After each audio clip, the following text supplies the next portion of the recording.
Hola amigos y amigas de Latina Noticias Digital, mi nombre es Marco Zanelli y hoy vamos a hablar sobre un caso que ha tenido un significativo impacto desde el domingo hasta la fecha. El último domingo precisamente, 40 ciudadanos de Malasia y un ciudadano de Taiwán fueron rescatados por la Policía Nacional en una casa del distrito de La Molina.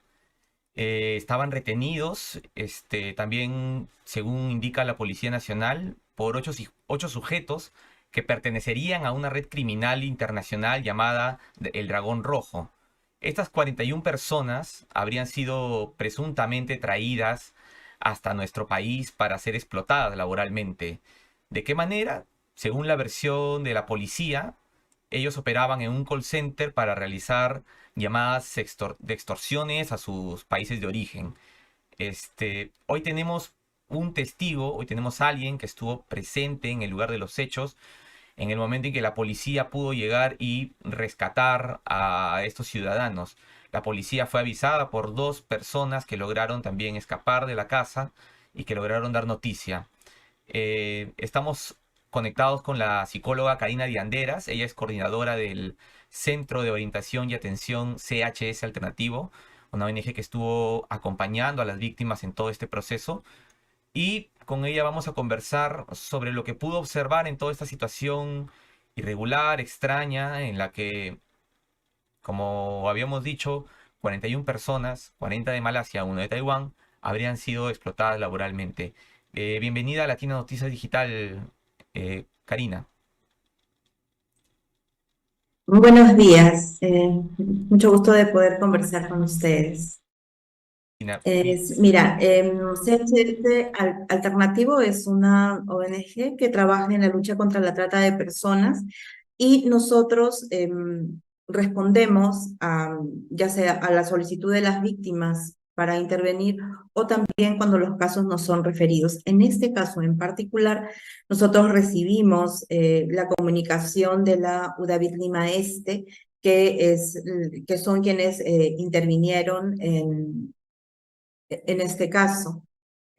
Suelen pedirnos el apoyo para la asistencia inmediata a las víctimas, ¿no? En este caso se trataba, claro, de un grupo bastante grande de migrantes y obviamente las necesidades que surgen también son grandes, ¿no? Entonces, lo primero que nosotros hicimos fue preguntar cuáles eran las necesidades inmediatas, que eso es lo primero que se tiene que asistir en un caso como este, ¿no? Luego de un rescate, ¿no? sí, Es lo primero que necesitamos hacer. una vez que ustedes llegaron hasta el lugar, que es una casa que está ubicada en el distrito de La Molina, ¿qué fue lo primero que llamó tu atención? Nosotros no llegamos en realidad a la casa. Cuando nosotros fuimos informados, ya las personas estaban en la Diringue. Entonces, lo que hicimos fue, claro, ver qué era lo que se necesitaba con mayor urgencia. Una de las primeras cosas que siempre nosotros procuramos proveer son kits de emergencia, porque mínimamente las personas necesitan pues asearse, estar un poco cómodas, ¿no? Ver el tema de también si ha habido alimentos o no, había esa dificultad, ¿no? Entonces, cuando nos acercamos para poder entregar los kits de emergencia, es que pudimos conversar con algunas de las personas. Hay una limitación, una barrera, ¿no? Que es el idioma. Y eso era algo que nos preocupaba también. Desde el inicio preguntamos si se había llegado a tener ya comunicación con la embajada, porque es, bueno, parte de la ruta, ¿no? De atención en caso de migrantes, las embajadas tienen que ser contactadas.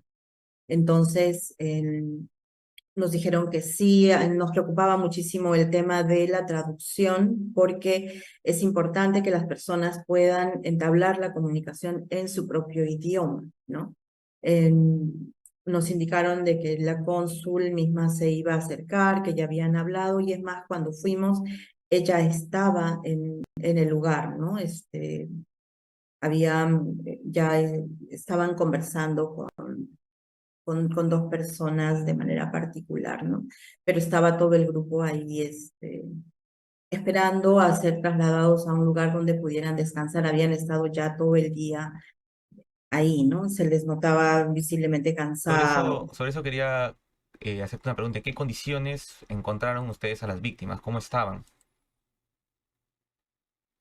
Em, Se les veía agotadas porque habían estado en esta diligencia esperando todo el día. Ahora, luego de un rescate, usualmente las personas están en general como desconcertadas, todavía no salen del poder y de la influencia que ejercen los tratantes, ¿no? Entonces, era un poco complicado porque además, ¿sabes? Somos culturas distintas, expresamos las cosas de maneras diferentes. em, Aparentemente estaban tranquilos, hablaban muy poco, les explicamos eh, que primero, lo primero, lo que nos interesa siempre es saber cómo está la persona, cómo se sienten. Ellos señalaban que estaban bien. Eh, Fue importante, creo yo, decirles que estaban en ese momento en un espacio seguro, ¿no? Porque, y que era importante que ellos lo supieran para que pudieran comunicar todo lo que les había sucedido, ¿no? O sea, nuestras autoridades estaban haciendo el esfuerzo por ayudarnos, y para conseguir esto era bien importante que ellos pudieran contar lo que había pasado y que respondieran a lo que les fuesen a preguntar, ¿no? Ujú, ujú. Em, Sabemos que este proceso de consultar con ellos, ¿no? De coger la manifestación, era muy lento precisamente porque, por la barrera del idioma, ¿no? Como te digo, muy pocos hablaban inglés y no lo hablaban muy bien, algunos que sí, ellos ayudaban a traducir a los demás lo que nosotros les decíamos. Víctimas sobre cómo es que llegó acá a Perú, qué cosa fue la información que recibieron por parte de esta presunta red criminal que los habría traído hasta acá. Sí, básicamente la falsa oferta laboral, que es lo que suele ocurrir. Personas que tenían la expectativa de trabajar en Perú, ¿no? Habían dejado su país con el deseo de tener un beneficio, ¿no? Económico por su trabajo, ¿no? Con un plan. Además, a partir de eso no es fácil dejar el país, ¿no? O sea, prepararte para eso. Y se vieron envueltas en una situación en la que ya ellos no podían tener control, ¿no? Una de ellas llegó a referir de que sentía que no podía resistir más tiempo ahí y que necesariamente tenía que salir, y lo hizo, ¿no? Entonces ella sí se la veía visiblemente afectada, ¿no? Cuando se le preguntó si había sido maltratada, señaló que sí, y que, bueno, en ese momento lo que ella quería era dormir, ¿no? Descansar.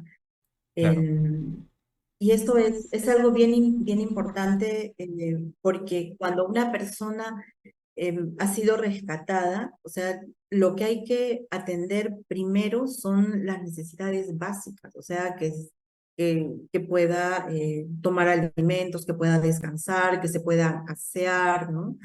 Y después de eso, recién poder hablar y expresar lo que necesitemos saber de ello, ¿no?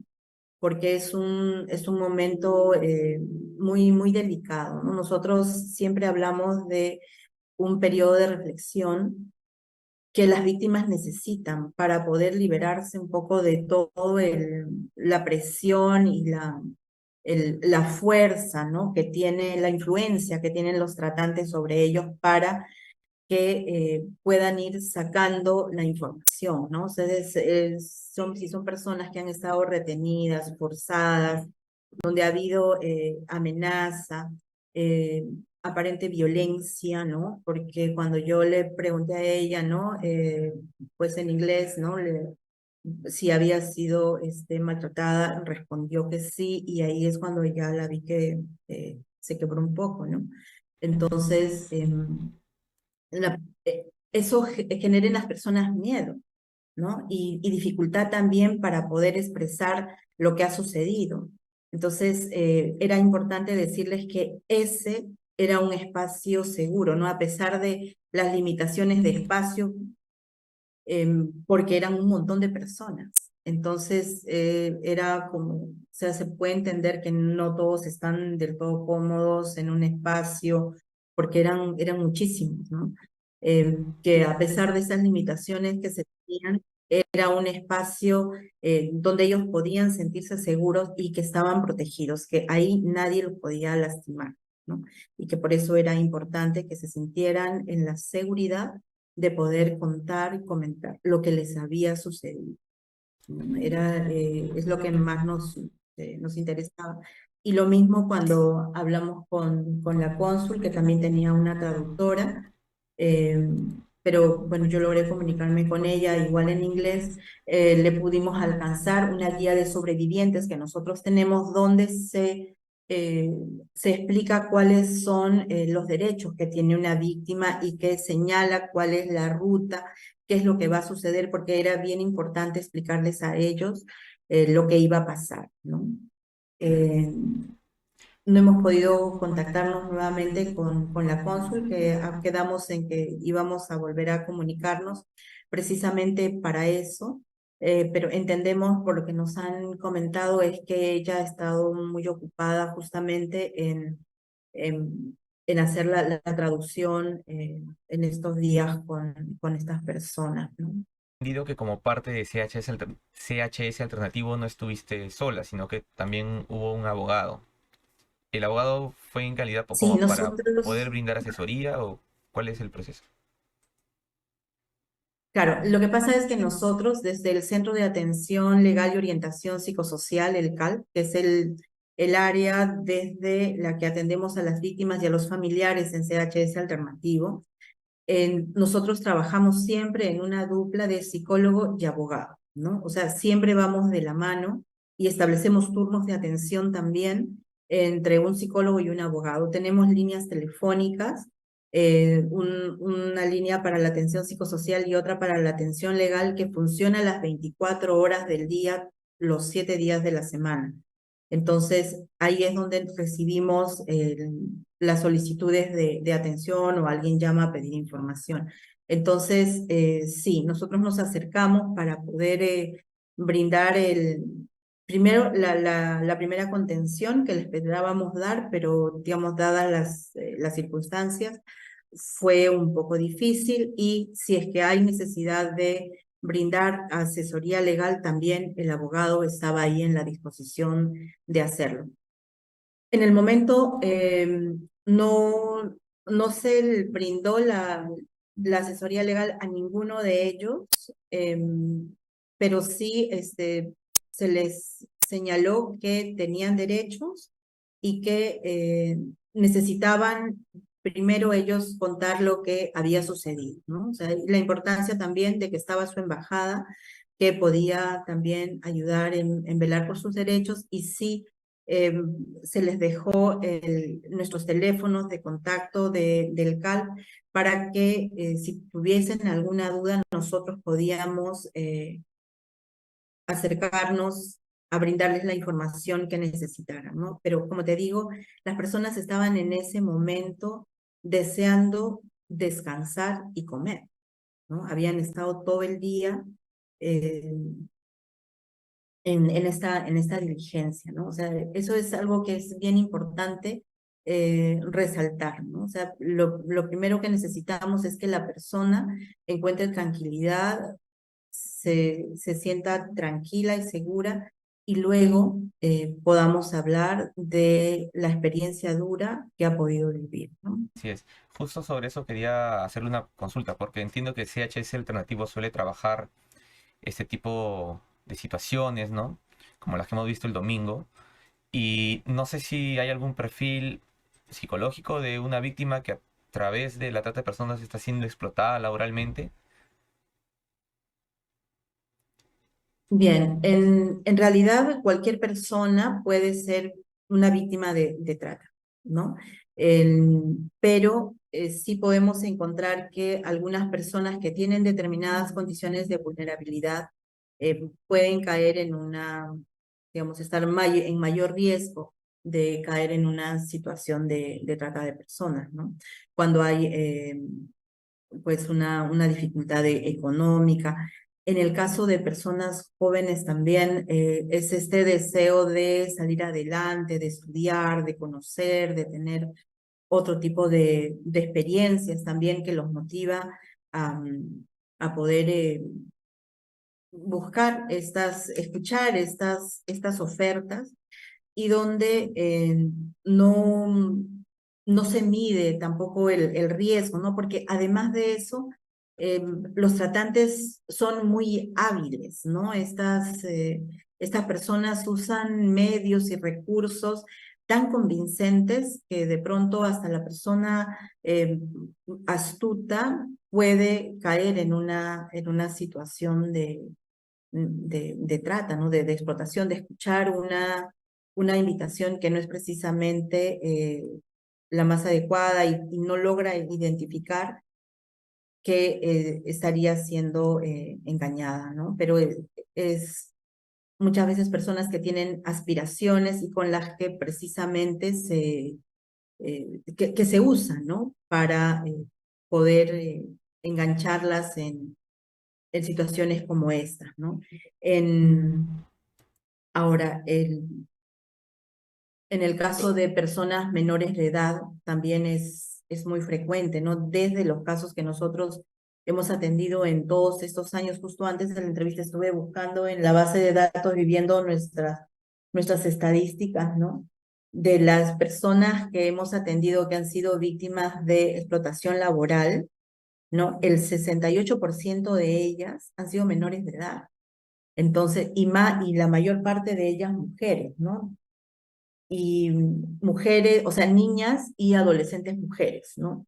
Imagínate, de todos los que hemos atendido que han sido víctimas de explotación laboral, el 76% de ellas han sido niñas y adolescentes mujeres, ¿no? El, los demás, varoncitos, ¿no? Es Y un una, porcentaje menor de adultos, creo ¿no? que en el tema de trata, que es un negocio tan lucrativo, justo una de las cifras que soltaba CHS es que genera utilidades de alrededor de 1.300 millones de dólares al año, ¿no?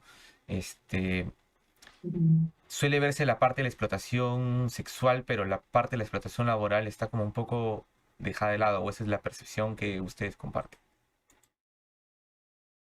Sí, lo que ocurre es, si aún con la explotación sexual, digamos, existe una naturalización, ¿no? Porque se confunde con prostitución o con que las personas tienen una vida fácil, ¿no?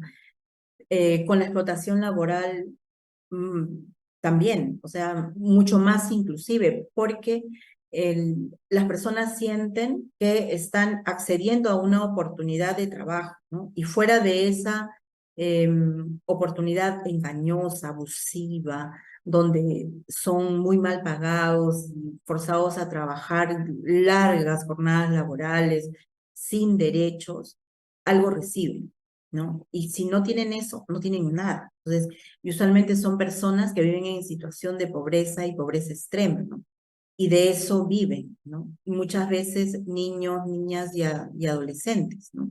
Que contribuyen de esa manera con generar los recursos para sus hogares, ¿no?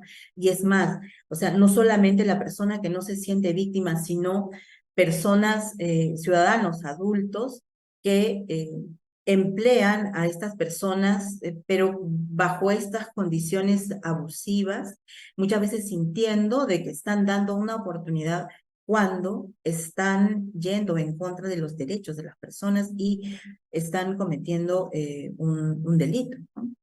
Eh, En, Sobre todo cuando ya la persona está trabajando de manera forzada, ¿no? Cuando ya se convierte en un trabajo forzoso.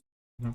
En el caso, para ir terminando, en el caso del que estamos hablando, cuando usted llegó a conversar con estas víctimas, ¿pudo recabar qué cosas estaban haciendo aquí en el Perú? ¿A qué se estaban dedicando? Ellas estaban trabajando en ese lugar como en un call center. No ampliamos la información sobre eso. Teníamos lo que habíamos ido escuchando en las noticias, ¿no? Pero estaban haciendo algo distinto para lo que ellos habían sido contratados o la oferta laboral que habían recibido, que era trabajar en casinos, ¿no? Tener un trabajo distinto y que de pronto se vieron envueltos en esto y ya sin poder salir, ¿no? Eh, sí, o sea, sí expresaban esta como, como decepción, desilusión de que vine a algo y terminé en otra cosa.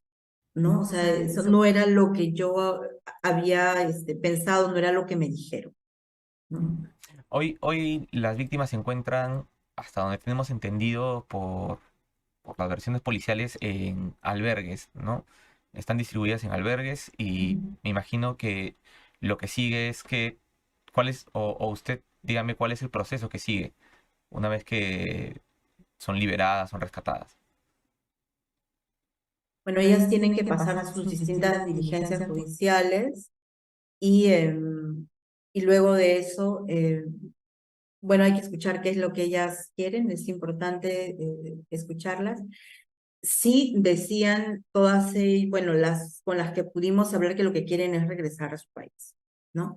Entonces, entiendo que lo que se estaba viendo es esa posibilidad, ¿no? Si tenían un tiquete de retorno vigente, ¿no? Eso es algo que estaba en proceso de averiguación, pero aquí hay una denuncia, un delito que tiene que ser investigado y por lo tanto se tienen que cumplir las diligencias judiciales y como parte además de esto, ellas deberían tener un acompañamiento psicosocial, ¿no? Ellos y ellas. Porque usualmente cuando una persona ha sido sometida a una situación de explotación, de alguna manera en el momento, durante el tiempo de la explotación, emplea N recursos para hacer frente a esa situación. Pero cuando esto pasa, es que la persona empieza a sentir las consecuencias de lo que ha vivido, ¿no? Nosotros tenemos casos de personas en las que aparentemente han gestionado muy bien esto y que uno las ve y aparentemente están bien, ¿no? Tenemos, por ejemplo, un caso de una persona al interior del país que salió de una situación de explotación de largos años desde la infancia, ahora está en sus treintas y iba aparentemente bien, pero ya en los últimos 2 meses ha empezado a aflorar un poco de depresión, inclusive hasta con rasgos psicóticos. Entonces, no siempre las secuelas de la explotación, ¿no? El impacto que esta genera, la vamos a ver inmediatamente después del rescate, sino que puede surgir a lo largo del tiempo cuando la persona va como comprendiendo también lo que le pasó y deja este estado como de alerta, porque si estás en una situación de explotación donde hay amenaza, además tienes que estar alerta y como que cuidándote, ¿no? Todo el tiempo. Y a veces esas secuelas las vemos después. Entonces, una de las cosas que siempre les decimos a las personas cuando se van las extranjeras, ¿no? Que son retornadas a sus países. Ayer precisamente hablaba con 5 de ellas y les decía, ¿no? Si cuando estés en tu país tú empiezas a sentir alguna cosa que antes no sentías, de pronto te empiezas a poner triste o pierdes la paciencia pronto, ¿no? Ya no te llenas de rabia, o sea, cosas, o sea, una persona que tú no eras antes, es importante que busques ayuda. Si quieres nos vuelves a contactar, por teléfono podemos hacerte un acompañamiento psicosocial, pero es importante que en tu país también puedas buscar un psicólogo, ¿no? Porque a veces, como te digo, todo esto va aflorando después. La experiencia de ser víctima de trata es una experiencia traumática, ¿no? Y se va a expresar de distintas formas y en distinto momento. ¿no? Entonces hay que estar alerta a eso. Entonces es importante que las personas puedan recibir el acompañamiento. Y Ujú. es lo que esperamos con estas personas. Estamos atentos a poder seguir brindando la atención psicosocial, de poder apoyar en el tema de los traductores, que eso sí es fundamental para toda persona, poder comunicarse en su idioma, ¿no? Así es, Karina. Y desde aquí nosotros seguiremos también al tanto de las novedades y cualquier actualización que vaya surgiendo sobre el caso. Estamos detrás de eso. Muchísimas gracias por tu ayuda, por tu Bien. tiempo y por brindarnos este testimonio que nos parece Sí. bastante valioso. Y muchas gracias a quienes estuvieron ¿Cómo se conectados hoy en Latina Noticias Digital. Continuamos informando.